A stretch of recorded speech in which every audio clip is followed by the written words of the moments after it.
Flip-top dahilan kung ba't ka umani. Fans dumami, pero nagawa mo pa rin iwanan yung 5 taong nagpabago ng buhay mo para lamang sa fast money.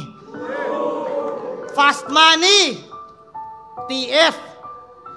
Siyempre, mas malaki binayad sa putang inang to.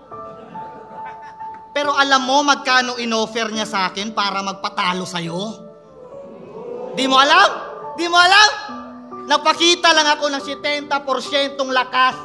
Kinabahan na siyang baka bumagsak at mamatay. Kasi nga daw sa finals, nakahanda na yung poster at ticket na pangalan yung ni Sixth Street nakalagay. Yeah! Para sa fantasy ng mga nag-aantay.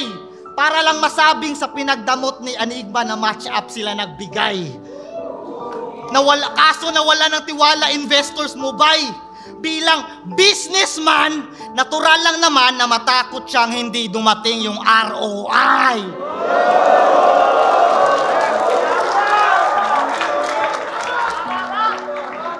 ROI, royalty, TF, mga bagay na sa Facebook di dapat pinangangalandakan.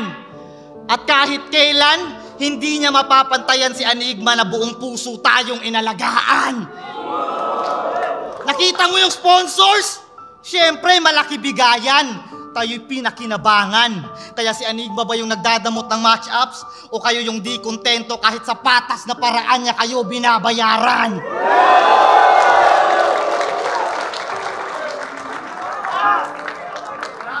Gubatanan, nasa PSP. Ahon 10! Di ba sinet kayo ni Sak Maestro? O ba't umatras ka sa laban? Sinungaling na, o ba't umatras ka sa laban? Tingin mo wala ka nang dapat patunayan o maliit lang bigayan? Sumali ka sa PSP kasi walang record na nasa pamantayan? O baka peke ka lang talaga kaya wala ka nang dapat patunayan?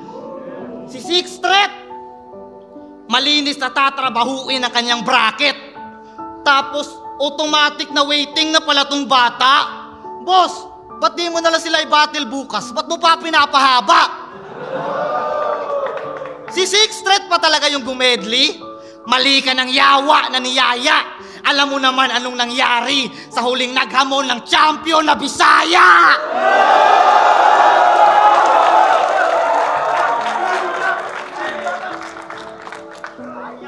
Dito mo piniling ibigay kasi mas malaki talay. Kaso kinabahan siyang baka ikay malasin. Habang di nyo naman makikita ang tunay kong lakas kung si Enigma hindi nagtiwala sa akin. Si Pibos nagbigay ng sasakyan. Kay Enigma galing yung gasolina. Siya nagbabayad ng kuryente mo habang kay Enigma galing yung bumbilya. Binibilhan ka niya ng sapatos ka mo. Si Enigma dahilan ng takbo ng karera mo. Bayad na mga utang mo. Ultimo utang na loob na wala sa'yo.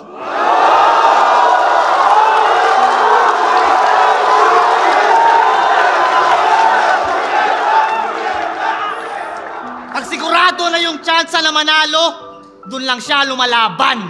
Bilang kampyon, hindi lang brand mo ang dapat mong inaalagaan. Undefeated sa unpredictable, di nyo makakailayan. Kaso iba yung di inaasahan sa hindi maaasahan.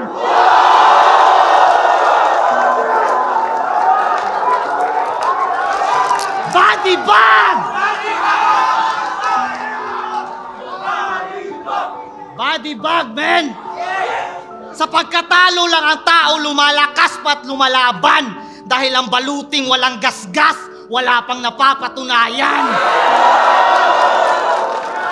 Tumatanggi sa laban to kasi iniingatan mo pangalan mo habang tumatanggi naman ako kapag mahina yung kalaban ko.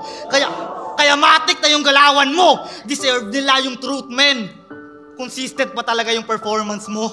O sadyang wala lang ding improvement? Iba yung malimit manalo sa malimit magtrabaho. Iba yung malimit manalo sa malimit magtrabaho. Patunay ngang daig ng masipag ang tao na talentado. Kasi lahat kaya manalo. At ako ang patunay niyan kaso. Lahat kaya manalo, pero di lahat kaya matalo.